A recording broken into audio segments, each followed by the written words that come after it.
Kesederhanaan itu juga mampu anak-anaknya, putra-putranya semuanya menjadi orang-orang yang alim, yang berakhlakul kalimah. Kali ini pertama akan disampaikan oleh Gus Baha tentang apa saja sirah-sirah manhaj jejak-jejak Mbah Maimun sing patut kita dherekaken. Sumangga Gus Baha akan mengupas yang pertama kalinya. Wekdal saha panggenan sak jam kanggo Gus Baha, sak jam kanggo Gus Gofur. Masjid pun kadung kula kontrak. Maten sumangga.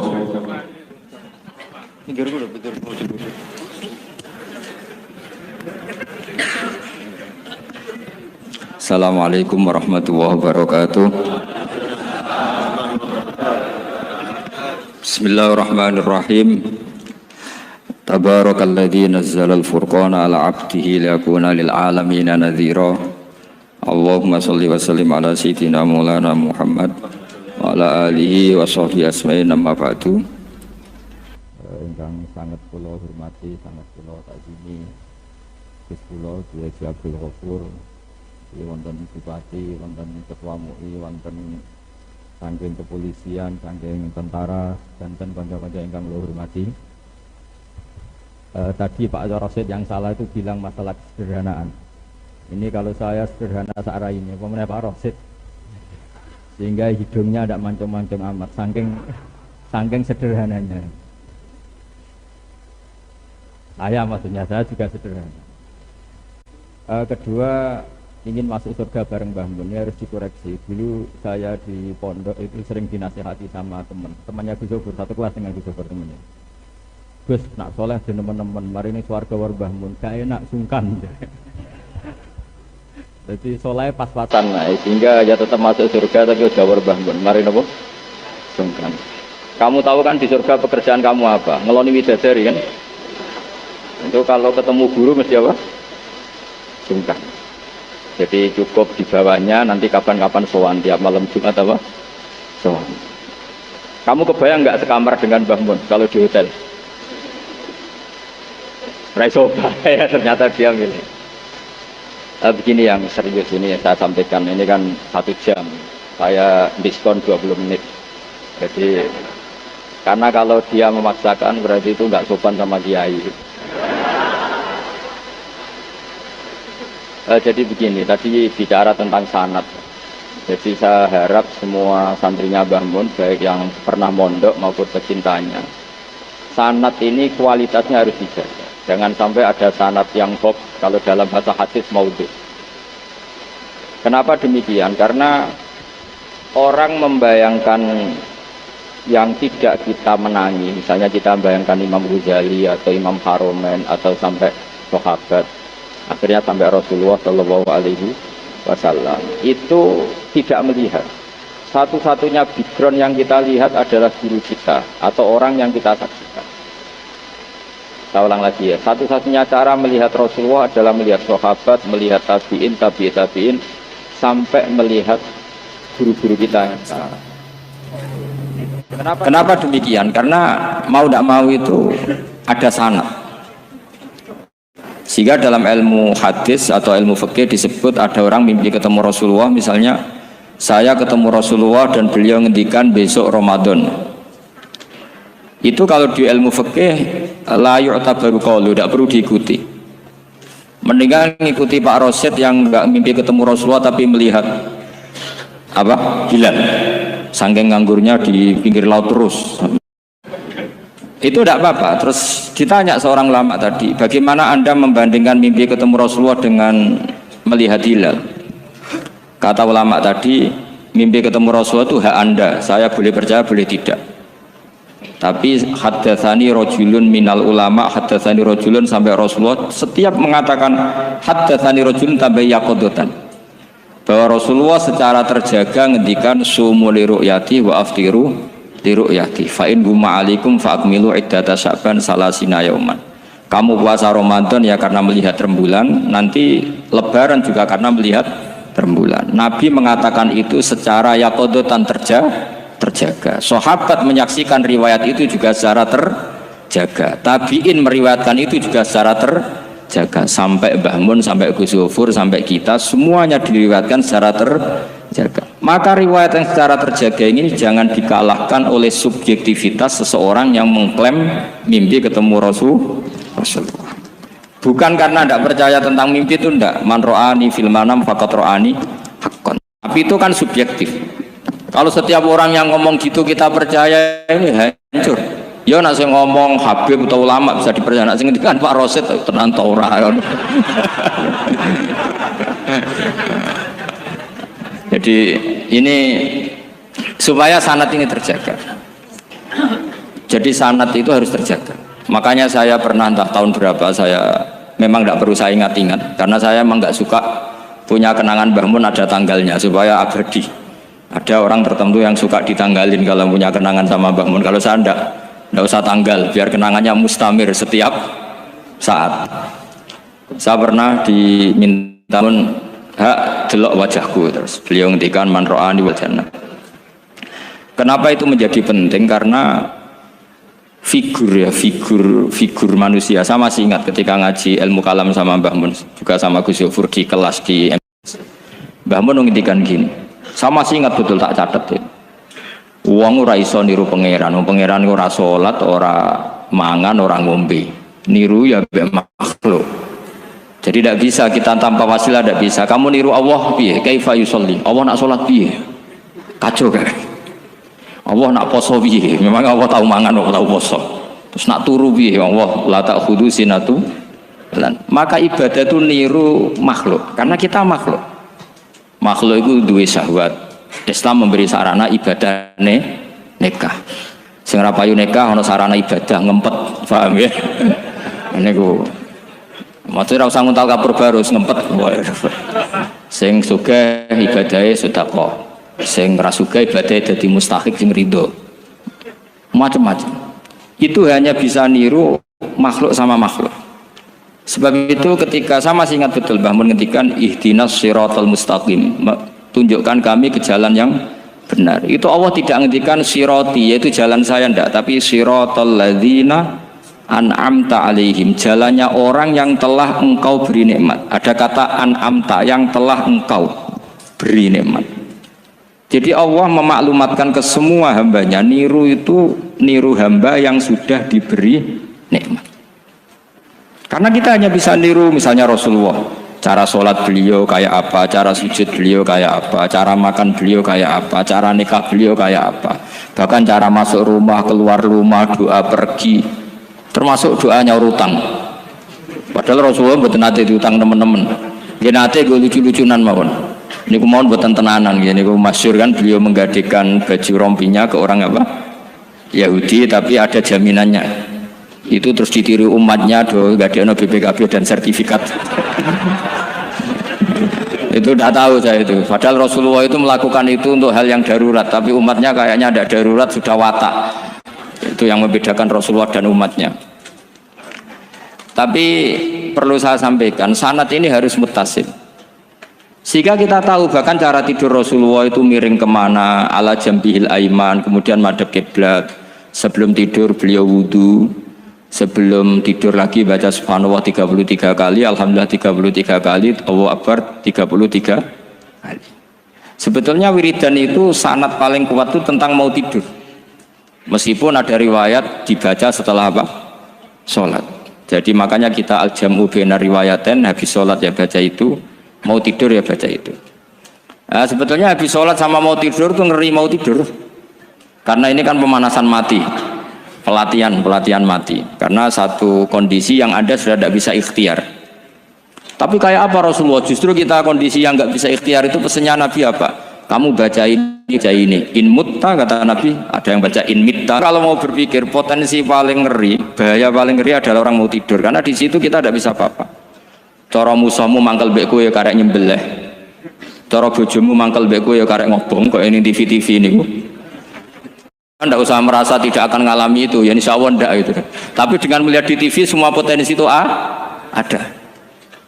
Untuk aku turun yang kendaraan tangis-tangis ning akhirat. takoki, Gusti kalau mau tengah akhirat mau kecelakaan. Nah, justru mau tidur itu Nabi itu unik, kelihatan bahwa ada nubuah, ada kenabian yang luar biasa. Kalau mau tidur itu ada nubuah, ada kenabian yang luar biasa. Kalau mau tidur itu ada wiridannya. Saya termasuk orang yang fanatik baca wiridan sebelum tidur. Jadi jangan kira kalau Selasa sholat jarang wiridan, nggak punya wiridan di tempat lain, itu sangat suudzon yang menyakiti. Saya punya cara sendiri untuk ingat Allah itu, terutama mau tidur. Sampai istri saya itu protes.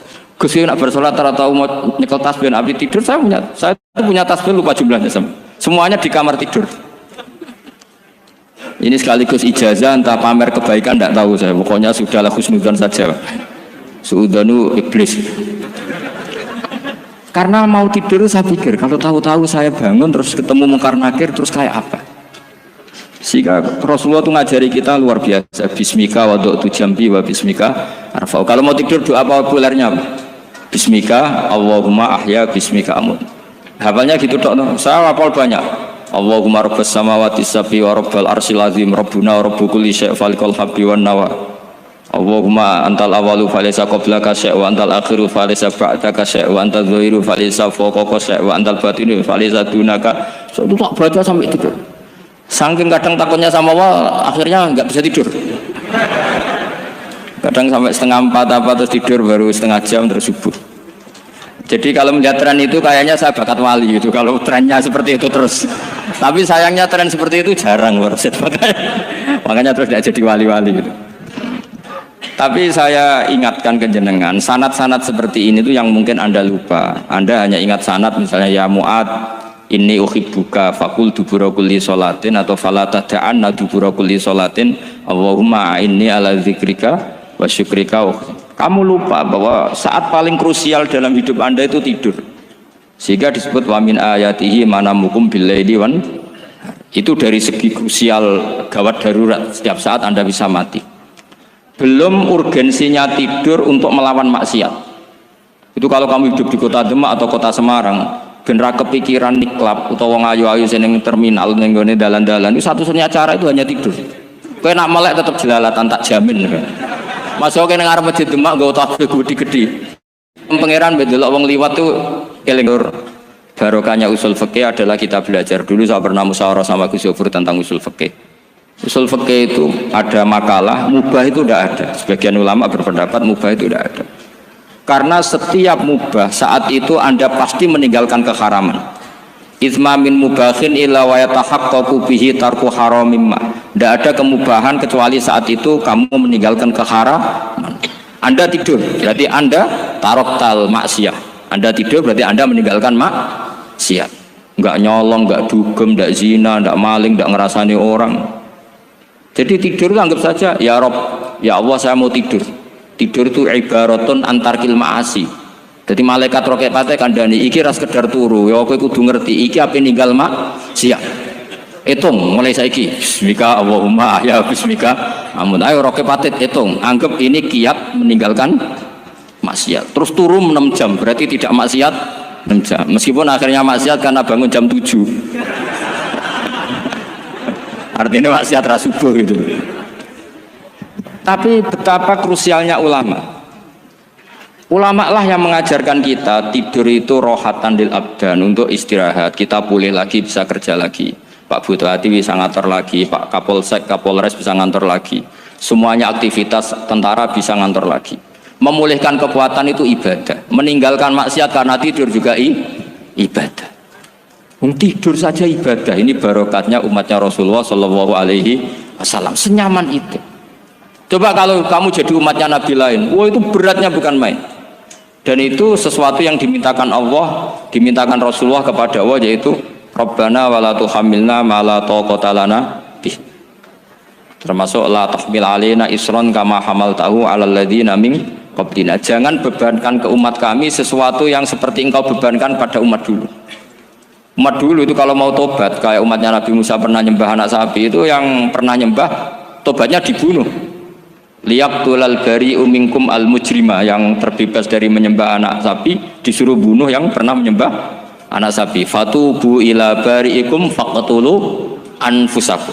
Mau beratnya kayak apa? Kalau orang sekarang tobat cukup soal Pak Rosid, salami template 100.000, Dipandu caranya tobat diwari istighfar.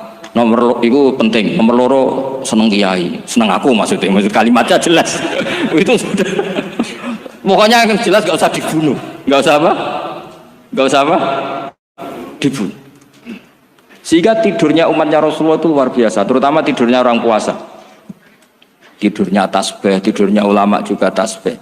Karena dengan tidur itu kita tahu alamat kematian. Di mana kita masih di dunia saja punya kondisi di mana kita tidak bisa menentukan diri kita sendiri. Dan itu awal dari kita mengimani la haula wala quwata illa billah. Segagai koyok ngono ternyata ada kondisi di mana kita tidak bisa mengendalikan diri kita sendiri.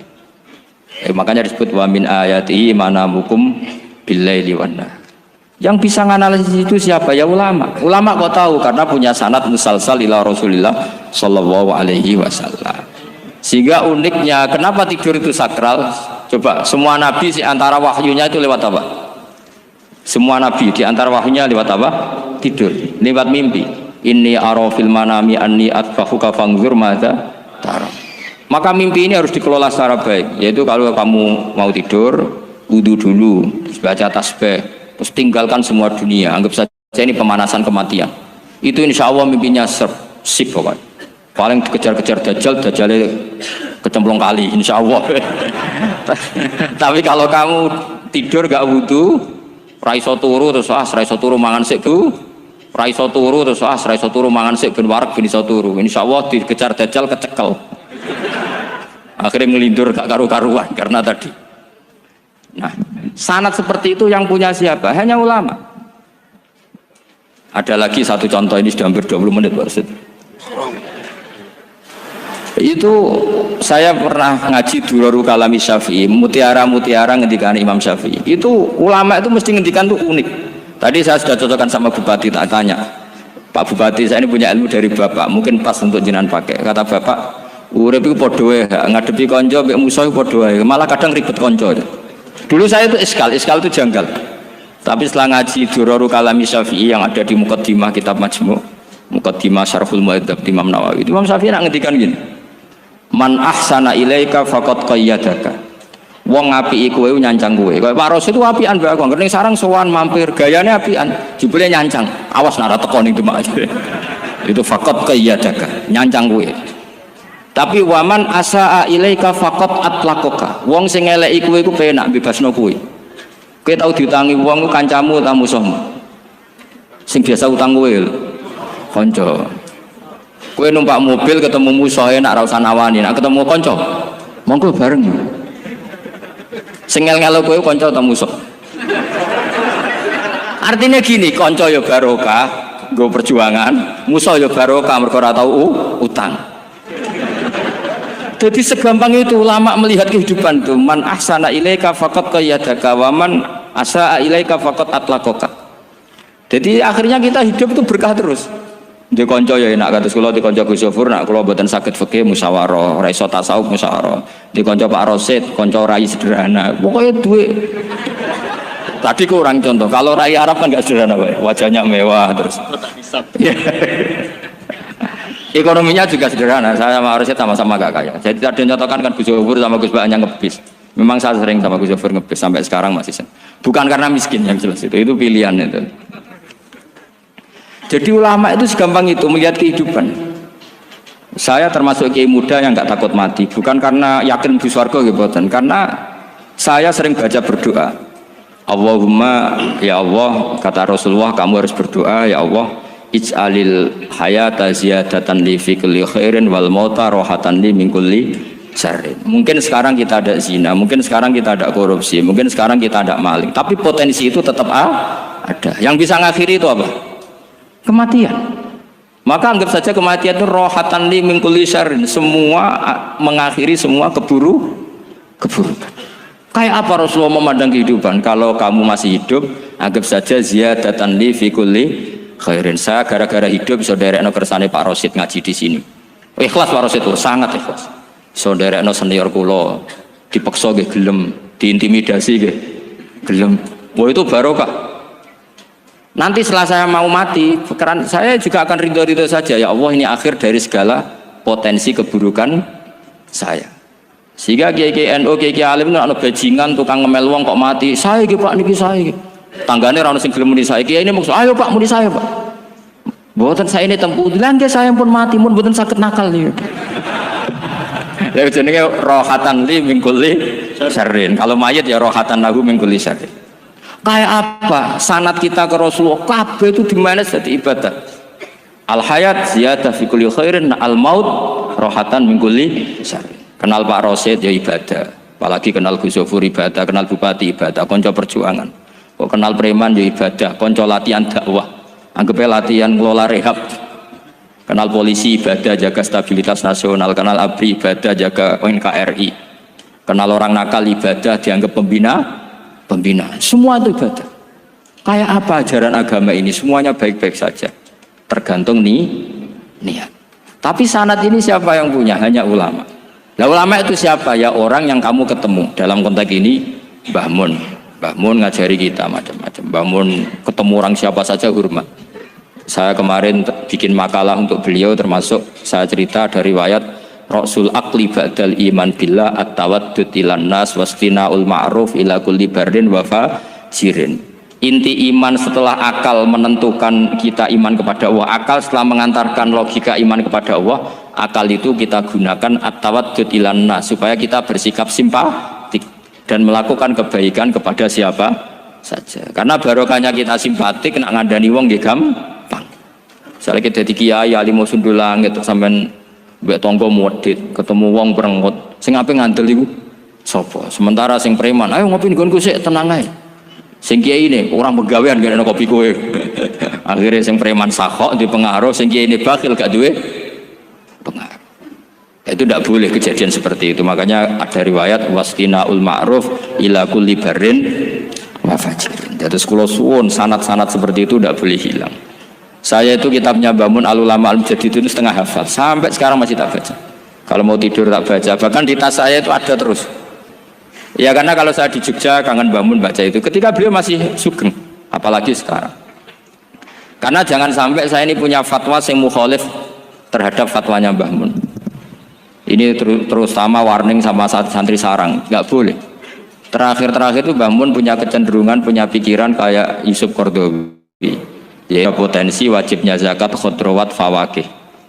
Ngendikan gini sama sih ingat ketika ngaji sama Gus Zofur Pak Rosid kalau bangun guyon wong desa iku wis melarat gegere nganti koyo akeh wae bangun nyontokno gegere macul nganti koyo akeh gara-gara sing ditandur pari wajib zakat. Wong Sulawesi nandure kakao cengkeh zaman iku cengkeh joyo berhubung ora akut gak wajib zakat padahal kaya raya. Jadi fenomena itu sering diutarakan beliau. Lama-lama beliau ngarang di Al-Ulama Al-Mujadidun, beliau mengutip pendapat Ibnu Katsir, tentu di era modern kayak Yusuf Qaradawi. Sebenarnya Yusuf Qaradawi sendiri bukan mujtahid, dia yang muqallid juga. Kata Ibnu Katsir, wa mimma akhrajna lakum minal ard, yang harus dizakati adalah ma itu umum, apa saja yang keluar dari bumi. Maka kecenderungan Mbah Mun akhir-akhir itu, mbok yao fawaqih khudrawat itu dizakati. Tapi beliau tentu tidak ilzam ya, karena beliau sangat syafi'i. Tapi ini kan saran yang baik lah menurut saya. Apa susah sih jadi wong lomo gitu. Wong jadi wong medit kok mbok bilo-bilo. Lah nek kowe tak birin ndi Gus nak khudrawat fawakih, melon, kakao, tebu wajib zakat. Tak bire iku lomo iku apik, medit iku elek. Ngoten mawon iki. Pun ngoten mawon. Assalamualaikum warahmatullahi wabarakatuh.